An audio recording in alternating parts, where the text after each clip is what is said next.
Welcome back to the Bak'n Show. In today's episode, we're going to go over part 2 of the Mars Hydro Controller 43 setup. Now, in the first video, we unboxed this, we set it up, ran the cables. The RJ12 cables are here. We also have RJ12 splitters, but we're not using them because we only have the Mars Hydro 4800 Lite, which is inside the tent here. I don't have it open because I was outside, and just in case I got something on me, I didn't want to contaminate the tent. But mainly this video is just to do part 2 for the controller. Like I said, the first video we did, we just mounted it up here, set it all up, hooked it up to the light to make sure it was working properly. This video, we're going to go through each one of the settings here, and I'm gonna get you in closer so you can see them, because I noticed when I did the last video, I was showing you a few things, but it was a light reflecting on it, so you really couldn't see what I was talking about, and I wasn't close enough. So this time, I'm gonna get you in here real close, and we're gonna go through the settings. Let's do that now. All right, we're back. I got it on my first screen here. Well, this is the screen we're gonna start with. See, I got the time. I had that, we talked about this on the last video. The time and the date is set right there. Here we get my hand out of the way so we won't focus on my hand. As you can see, we got the temperature, humidity, the VPD, and the CO2 on this first sheet. There's 3 pages to this first section here.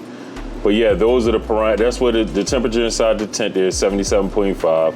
The humidity is sitting at 79.3, which is high as hell.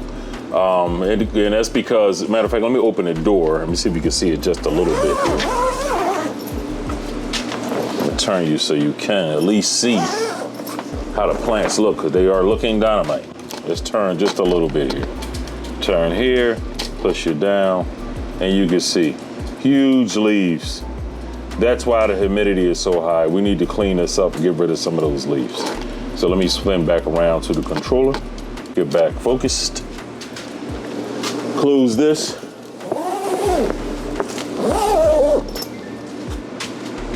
All right, now we're back. But yeah, that's why my humidity is so high. The definitely needs to be defoliated. The VPD is sitting really nice at 0.73. That's not bad. Could live with that. CO2, we have no CO2 reader controller in here, but that's where your CO2 reading would be at if you had one. Go to the next screen. In this screen here, we have that light sensor connected. That's where at the top line there, your PPFD. That's where it would read. Your reading would be over here on your right side here. The soil temperature, soil moisture, and the soil EC or PPM, depending on which one you use. That's what that would be. One more screen, and this is just simply the alarm. If you have the temperature, humidity set. Mine sometime went off the alarm went off 7:42 in the morning on the 10th. On the 3rd of this month. I think I got that set up here. I do have that. I got to change the date. That is incorrect. I didn't realize I didn't put the date. I was supposed to go back in there and make a correction to the date. I didn't. I just realized I didn't do that. But yeah, the date is incorrect, so we need to go in there and correct that. But that's what that would be at in the first screen. Then to get back to the other screens here, you just see the back button here. Oh, my bad. There you go there.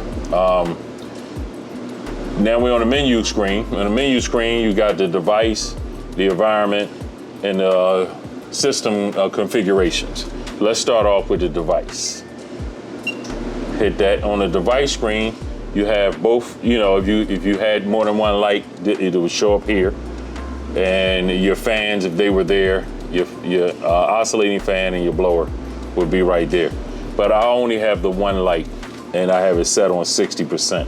So let's just highlight that. Let's get the readings over here. All right, on this screen here, that's for this light. The mode we're in is time period mode. So we got to set up into that, on that mode. The controller type is dimming range, so we can raise the light wattage up and down. There's a start time. Mine come on at 9 a.m. and it goes off at 9 p.m. because we're in flower. the brightness right now is set at 60%. And my darkness will start at the 90% mark. Once it gets to 90 degrees inside that tent, the light will automatically drop down to 10%.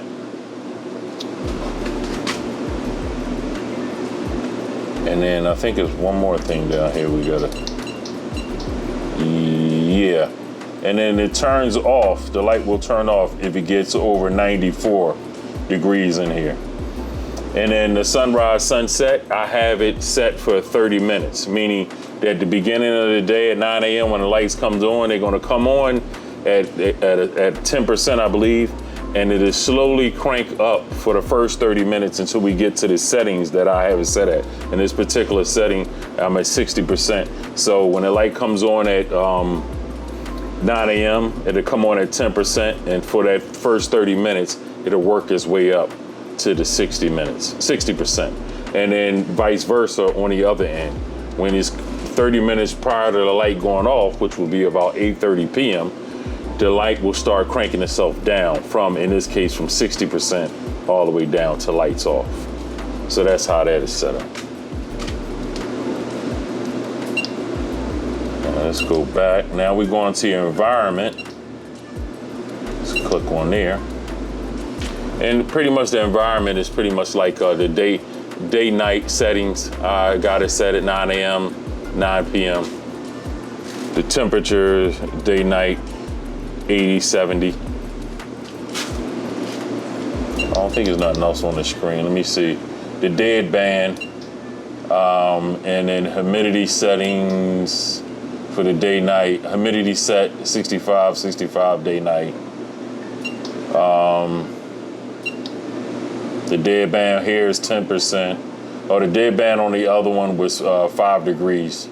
Now, my understanding with the dead band, I did watch Bill Ward video. He was talking. He got this controller also. The dead band is once the you get into your parameters that you set. In this case here, what we're gonna do with the humidity, if it gets within that 65%, excuse me. Within 10%, let me get this right. Once it gets to 3%, I guess in this case it'd be like 62%, then the dead band will go, it would kick the fan in and it would try to get the thing down to 10%. In essence, the alarm will go off, the fan will kick on to whatever you have it set in to go up to, maybe 10%. And 100%, 10, to get your humidity down to 10% less than where you got it here. Everything set at 65, and then it would go back to its regular settings. I may be incorrect a little bit there, but it's somewhere in that ballpark. But I know the dead band, that's kind of how he was explaining it. The same thing with your light. Let me come up here a little bit. Yeah, we're here, the light temperature. Once it gets, excuse me, not the light temperature, the temperature in the tent gets within, I guess in this case here, I have it set at 80 and 70. It's a 5%, 5 degree range up and down. So I guess 85 during the day, it would kick on. And then at night, I got it set at 70, so it's 65. Something like that. I'm not 100% there, but download your app, play with it a little bit, and figure that part of it out. I've never used dead band before on any of these controllers that I have. And I have the controller 69s from AC Infinity. I have the EVO Sun, Grow Hub. That's this thing I've never messed with. I pretty much want to have my thing. I manually set not manually, but I do set a program or a recipe on them for my humidity, for my temperature and humidity.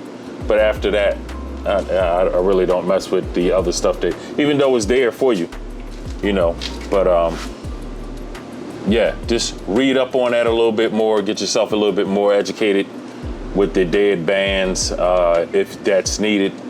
It's a nice feature. I've never had an issue where my temperatures and humidity gets the going raising up or anything like that. The only time that happens if something shuts off, like the blower, the exhaust fan shuts off, then the temperature rises in the tent. But again, do a little bit more work, research on that, read up on it, figure that part of it out. You'll be fine. All right, now let's go down a little bit more. And to do the same thing with your CO2. And that says the CO2, humidity, and the temperature, the humidity and temperature in the environmental controls. Let's go back. And then the last one over here is the system configurations. In this case here, if you want to set your temperature units from Celsius to Fahrenheit, you'll do it here. Your time format, you want it in 12 hours or 24-hour format. Time set, let's go down here.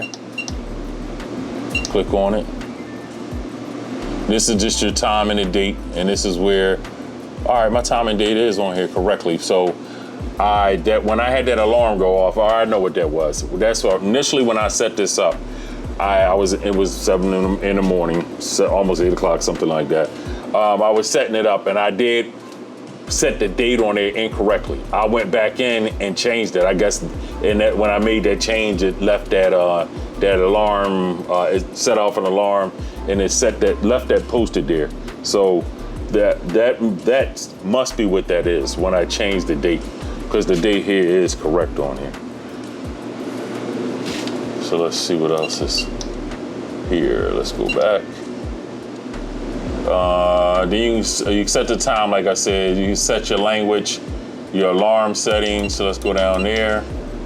Click on your alarms. Yeah, so now you can set your alarms. Like I said, the Fahrenheit thing is set there. The minimum value for here is 65. The max volume I got for humidity is 90. The minimum is 40.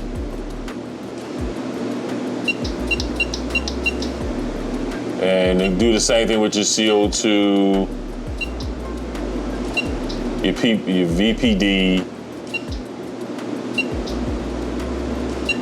and your light. There's your PPFD right there. Then you got your soil temperature, your soil, let me see, the soil moisture, and also then the EC or your PPMs, whatever you use. So if you had these devices connected to this Controller 43, you can set all your alarms here for those devices. Your humidity, temperature, your temperature gauge. Your soil temperature gauge. What did it say? The water content, the EC. If any of those get out of whack, and you can set it for whatever you want right here, as you can see. And then once you get out of whack, it'll set the alarm for you, give you a notice probably to your phone, and you just come in and take some action. Yeah, that's the last one there. Yeah, that's about it. Again, it's a nice, simple controller. You sit down and play with it for a little while, set it up. I will show you more, show the app configuration for my phone, but I'm actually using my phone to record this. So yes, for y'all that's interested in Mars Hydro controller, it's a nice controller. Again, you can download the app and control all this from your phone, in addition to what I just did there, manually controlling it. It controls all those different things that I showed you, your light, your blower, your oscillating fans, your humidity. If you had a humidifier in here, you can set all that stuff up in here. And like I said, it comes with the 5 RJ12 cables, the long ones. You have about 3 or 4 the RJ12 T-splitters. You also have the short cables, the RJ12 short cables, if you don't need the long ones. That comes in the pack. You got on the back of it, you got the 2 straps here, so that'll hold you for your mounting. Also, if you choose to mount this to the wall, this is a mounting bracket right here. I hope you can see that. I did this. There you go. The mounting bracket is here. It comes with, oops, I disconnected that. It comes with screws and anchors. I'm trying to, oops. I got mine rigged up here because like I said to y'all in the last video, this is not a Mars Hydro 10. So it's not really set up for this controller. So, sorry about that. Let's get back on the controller. Yeah, so that's the controller there. You download the app. You can control everything from the app. Just went over the things that come in the box, the controller, the straps, the RJ12 cables, the RJ12 splitters, the wall mount and hardware. And you just go from there. Once you get all the devices that you want there, they just all connect right down there to the bottom there. And then with the RJ12 splitter, you can add even more devices to it. But again, it's not very expensive. I think I saw this for $125 on their website. But yeah, that's what you'll get with this. Again, all these companies now are coming out with these controllers, which is dynamite. I love the fact that they're all, and they're just shut off. Mine stays on. If you don't do anything, touch the buttons or do anything with it, it will shut off after 3 minutes. So it does have that feature on there also. So if you actually had this inside here or just in the room and you don't want to, for the light that's coming off of here, it shuts off so you don't have to worry about that running and causing a problem in your grow room. Again, nice system, inexpensive, controls quite a few different things. I wish I had more to connect to this so I can get a little bit more in depth with it. But all I have is the FC 4800. That's all we have for y'all in this week's episode. If you like what you saw, give me a thumbs up, leave me a comment, share, and subscribe. And until the next one, stay baking.